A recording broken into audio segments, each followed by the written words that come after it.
Club. Toya and me are trying to sort of bring you the news this morning. After quite a morning we've had, we heard Trump 2.0 in for the first time in his sort of administrative avatar, but it wasn't very different from one of his campaigns. It wasn't. Yeah. 6 weeks into him taking office, he was addressing both houses within the Congress, and it was so fascinating.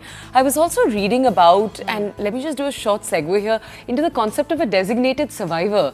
So in the US, anytime the president or the vice president, everyone's in the capital, you actually select a designated survivor so that there's someone who's away from everything that's taking place. I thought that concept was so fascinating. All right, but we'll head into all of the stories in just a second. For now though, good morning and welcome to the show. It's a shorter show today. My name is Toya Singh. Yeah, and let's get straight away into our person of interest today. Okay, so we're going to be taking a look today at Ultraviolette. Ultraviolette is an incredibly cool company. They develop EV motorbikes, in fact, the fastest in India. And we were actually lucky enough, fortunate enough, to sit down with the CEO and have a conversation with him to understand a little bit more about the design philosophy behind Ultraviolette. We also want to point out to you they're actually going to be having an event today in which they're going to be highlighting their entire lineup. And it's going to be taking place today itself. They're going to be unveiling all of it. So we thought it's a great moment to actually bring them on, speak to them a little bit about their design philosophy, their entire story. The company's been around since 2016. That's when it was first ideated. Where it stands today and how it stands today is what we're going to be taking a look at. That's so actually those on your screen actually are Narayan Subramaniam and Neeraj Rajmohan. They are the co-founders of Ultraviolette. They are these fast and cool bikes which are EV. And of course, we try to understand from them on what the fastest Indian motorcycle, as they symbolize that as their own, very own homegrown integrity, is actually based on. Also, so let's not waste any time. Let's get straight into and having that chat with them and welcome them on the program. Okay, so should we go with the first question? First, let's just ask both of the founders, but Narayan's with us today, so we'll ask him the story. Narayan, good morning. Thank you for joining us here on the club. How did you come up with this? We were just showing our audiences a second ago visuals of you and your co-founder. Was it a childhood dream? Because you've known him for years and we have this idea that, the two co-founders when they were 5 or 6 were playing with bikes and then they thought, hum ye karenge. Was it something like that or not at all? So, I mean, what you say is true. We've got a great chemistry of working together. What actually happened is 4 years at university, we were in the same college as well during engineering. Worked on several projects and won over 50 different competitions across India, which involved robotics, aviation, automotive, and whatnot. This gave us a really good working chemistry of bringing together, creative thinking across different formats of design, engineering, electronics, robotics, whatnot. And we, in fact, started working with lithium-ion cells as early as 2003 and 4, right? So this today is the DNA of Ultraviolette. And to answer your second question, no, we had no plans at that point of doing this together. Both of us went our separate ways. I was in the automotive industry, 2 masters in automobile design, worked in Europe, worked in Japan. Neeraj parallelly was working across India and the US in the software and the electronics world. And what we sensed was India has been playing catch up to the east or the west when it came to tech in the automotive space. And our view was, we were sure there's talent in India, hardware, software, auto industry, all of it is really strong. Could we create a difference? Could we create a company or a product that could set new benchmarks for what India could do in the automotive world? That today is the genesis of Ultraviolette. Interesting, but there's so much happening in the two-wheeler EV space in the country, right? And some experts also say that in India we haven't perhaps encouraged enough creative innovation in tech. How do you think your company changes that? What you say is true. That's been the history over the last couple of decades or so. A lot of companies operating in the service industry. And our view, I mean, we have Indian talent contributing to great successes in hardware fields across the world in different companies, right? And our view was, isn't it time that India can showcase this? And yes, like you rightly said, creativity is the core of what we do. The the teams or the collective group of people coming together and the folks involved in the whole endeavor need to have and share the same mindset and passion. And that is in fact what we've curated at Ultraviolette, which allows us to be really really creative, of course keeping commercial objectives and implications on mind. I mean, we have a lot of great ideas, but ultimately you need to bring them to market and have a lot of people benefit and experience all of this tech. So that's us. Can we push you a little to give us a concrete example of this creativity that we're saying that Ultraviolette embodies? Can you just walk our audiences through what a creative decision has looked like? The segment that we took up on the mid segment of motorcycles, which is the equivalent power levels between say 300 to 500 cc vehicles in the IC world, did not have any of the tech readily available, right? So we had to build all of it ground up. So the vehicle architecture, for instance, on an IC engine vehicle, you have an engine that weighs about 20-25 kgs and you have a petrol tank that weighs about 10-15 kgs depending on how much fuel. The mass distribution is really different. In our case, you have a battery pack and a power module and the drivetrain unit that is a concentrated mass system. While the mass distribution is different on a vehicle, we still had a rider to experience the same perfect handling and road dynamics on any terrain that he's riding on. So this had to involve a different school of thought altogether. This is where we brought in the world of aviation and aerospace.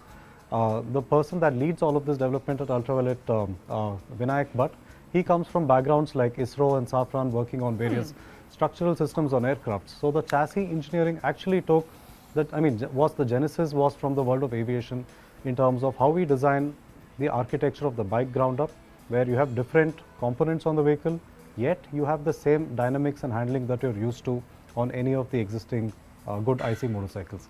So this is a great example. Another is of course the battery tech. On our side, we've heard a lot about battery safety in the recent times. This was of paramount importance for us.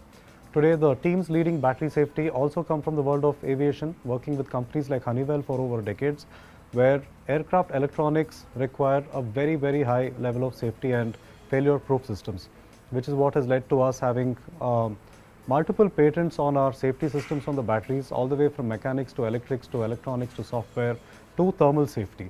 So this required all of these engineering teams to come together, get down to fundamentals and build solutions that had to be creative and executed for the first time.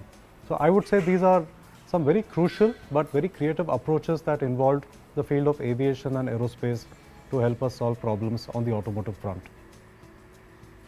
I see. All right. So, innovation and creativity is one aspect. When it comes to EV, one has to talk about the practical problems as well. How are you dealing with infrastructural challenges like charging bikes, for example, which has been a constant roadblock for the EV takeoff in two-wheelers? Okay. Yeah, these are also areas where we have to get really creative to solve the problems. We are in the world of motorcycles, so for us solving range anxiety was a crucial part of the problem statement earlier on itself. So this had to be solved in three ways. One, providing enough and more range on the motorcycle. So our technology today, our vehicles, the F77s, come with the highest range in all of Asia. IDC tested range of 323 kilometers on a single charge. For context, is more than a full tank of what a petrol can get you, right? So we've solved for range on the vehicle side. Next was making energy availability on the go simple. So the chargers that you get with the vehicles, we have two versions, the standard and the boost charger. Both of these are portable. You can carry them with you on a longer ride, and all you need is a 15 amp socket to plug into. And we've simplified this. Some of our owners in the recent past, person namely Bala from Chennai and Harish from Bangalore, these are guys who've done 10,000 kilometer rides across the nation, from South India to Nepal to the border of Bangladesh, Bhutan, and back to Bangalore in just about 25-30 days, right? And all of these rides have involved using the chargers that come with the motorcycle, plugging into any 15 amp socket. Now, beyond this, we also recognize the need for further simplification of long distance riding. We've launched a program called the UV Supernova charging network. Now these are 6 and 12 kilowatt chargers that we are deploying across the country. We partnered with HPCL on this front, and 2025 you're going to see an accelerated ramp up of our charging network, the UV Supernova. This is going to enable you to get from 20 to 80% in about 30 to 40 minutes of time. Wow. Okay.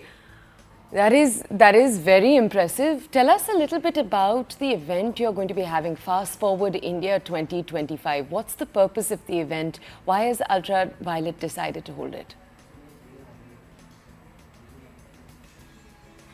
Sure. So, as you would have seen by now, a lot of this is leading the EV tech in the two-wheeler space in India, and that's what Ultraviolette stands for. And what you've seen today is the F77, which is a great performance-oriented motorcycle. And our approach to building tech has been top-down. Our view on our entry into the world of EVs was to have a product that solves for the highest demands in terms of range, power, performance, and safety. Now that we have done that, and it's taken us a good 7 years of R&D, what we built in-house is a very strong vertically integrated systems across the core EV tech stack, from the drivetrain, the battery tech, to the vehicle electronics, right? So we believe now it's giving us the advantage to branch into multiple segments. So UV Fast Forward India is a showcase of what our plans are for the next 2 years and an accelerated roadmap to how Ultraviolette is going to go from one product which we've got in the market today to a range of about 5 different segments in the two-wheeler space. And this encompasses everything from motorcycles to scooters and enables a whole new level of access to the UV platform from people across the country, both in terms of utility of the products, use cases, and price points. So this is what UV Fast Forward 25 is all about. And of course, along with the product unveils, there is a lot of tech being showcased and how our vehicles are progressively going to get smarter and more capable in months to come. All right. Is this also a good time to sort of understand on why and how an made in India ultraviolet bike is perhaps better, or how do you think it scores against any of the other companies and in fact even countries doing it? Germany, Italy, Japan, all of them have been on this journey on EV bikes. So how do you think India fares and Ultraviolette fares against that? Core of what the brand stands for: design, technology, and performance. When it comes to design, these are very, very futuristic, provocative design that you see in the world of motorcycles. Very fresh. When we recently unveiled them at EICMA, the feedback has been great. The entire European community really resonated with the view of what Ultraviolette brings in terms of design. In terms of tech, these are the most advanced electric motorcycles available in the world. When I say advanced, I'm talking in terms of performance, I'm talking in terms of safety, ABS, traction control, dynamic stability control. We have an AI system called Violet AI that is running a whole new loop of security features on the vehicle. So tech is well and above what the market is at. And of course, in terms of performance, these are very exciting machines, highest in class torque, 100 Newton meters of torque, and amazing range for you to take care of your urban and urban plus riding use cases. So it's a combination of these three that are exciting for the European market, and like you said, we should be on the roads in Europe in the next month. Oh. Okay, Narayan, we're just about to let you go, but lastly, let's just ask you, what are your words of advice to young founders? One famous quote is move fast and break things. Are you that kind of founder? Is that the advice you're giving young kids who might want to do something like what you're doing today? I would say surround yourself with people who have the right mindset and the passion. And while we're talking about Fast Forward India today, that has been after about slow and steady progress for a good 8 years of time. So when you're developing tech, make sure you take the time, build it the right way. Consumer trust is really important. Go about all of that the right way, and when you're armed with the right data and the tech to scale up, that is when you begin accelerated ramp up of your plans. So I'd say take it slow, take it steady, build everything the right way, and then accelerate progress from that point on. All right, Narayan, we'll leave it there for the moment. Thank you so much for joining us, and here's wishing you zooming success and zipping fast speed coming your way. Thanks so much for speaking to us here on The Breakfast Club. The Prime Minister inaugurated Vantara, a wildlife rescue and conservation centre in Jamnagar. It's home to 1.5 lakh animals across 2,000 species. All right, and the Prime Minister recommended and also, praised the Reliance Foundation Director Anant Ambani and the entire team for promoting ecological sustainability and wildlife welfare. These pictures have been doing the rounds on the internet. Absolutely brilliant, absolutely possum, as they're saying. Enjoy these. We'll see you tomorrow. Bye-bye.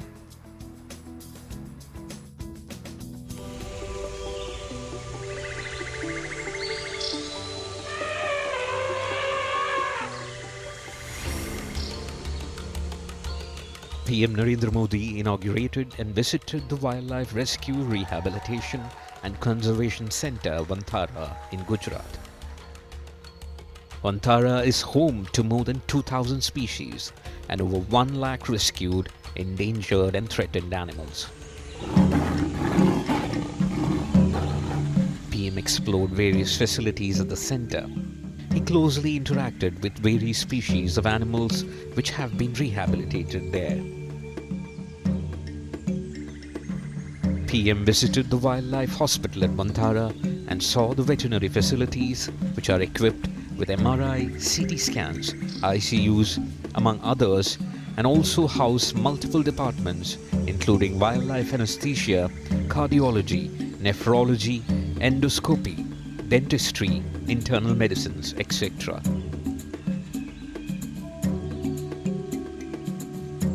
Here he played with and fed various species including Asiatic lion cubs, white lion cub, clouded leopard cub, which is a rare and endangered species, caracal cub, among others.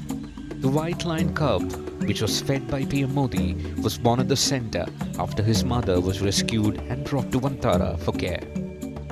Vision is that at Vantara in Jamnagar, we would like to be the world's most advanced wildlife institute, and we would also like to conserve and breed critically endangered species so we can release them back in their habitat, because a lot of species, even today as we speak, species are going extinct. Correct. And what you saw today is, so in Hindi there's a saying chidiyaghar, it's not a chidiya, sevalya hai. So we have created it as a sevalya, and it's an area where we only rehabilitate, rescue, preserve, conserve and breed the endangered species. The caracals, which were in abundance in India, are now becoming a rare sight. In Vantara, caracals are bred under a breeding program in captivity for their preservations and are released in the wild later. PM visited the MRI room at the hospital and witnessed an Asiatic lion undergoing an MRI. He also visited the operation theatre where a leopard was going through a life-saving surgery after being hit by a car on the highway and brought here after rescue. Currently you are in our large animal operation theatre. This is our hospital. It's spread over 1.5 lakh square feet. You can see we have a gas anesthesia machine. We have state-of-the-art operation table, operation lights. We have a entire robotic endoscopic machine which we can also do robotic surgery with. We have ventilators.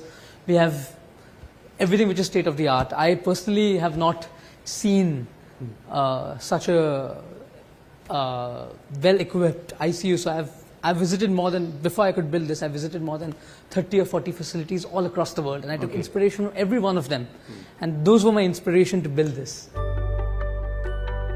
The rescued animals at the centre are kept in places which closely mirror their natural habitat. Some of the key conservation initiatives undertaken at the centre including Asiatic lion, snow leopard, one-horned rhinoceros, among others. PM had several close interactions with various ferocious animals. He sat face to face with golden tiger, 4 snow tigers who were brothers and were rescued from a circus which they were made to perform tricks. PM patted an okapi, came face to face with chimpanzees in open who were got from a facility where they were kept as pets, hugged and lovingly played with orangutan who were earlier kept in an overcrowded facility, saw up close a hippopotamus which was underwater, saw crocodiles, undertook a walk in between zebras, fed a giraffe and a rhino calf. the one-horned rhino calf was orphaned as her mother died at the facility. He also saw a large python, unique two-headed snake, two-headed turtle, tapir, leopard cub which were left in an agricultural field and later spotted by villagers and rescued. He saw elephants in their jacuzzi as well. The hydrotherapy pools support recovery of elephants suffering from arthritis and foot problems and improve their mobility.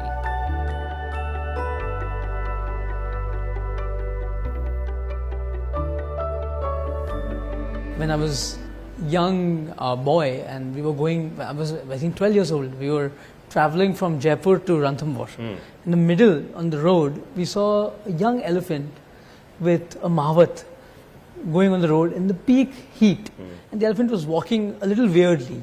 So I told my mom we want to rescue it. So that was the first elephant and we had no idea how to take care of the elephant.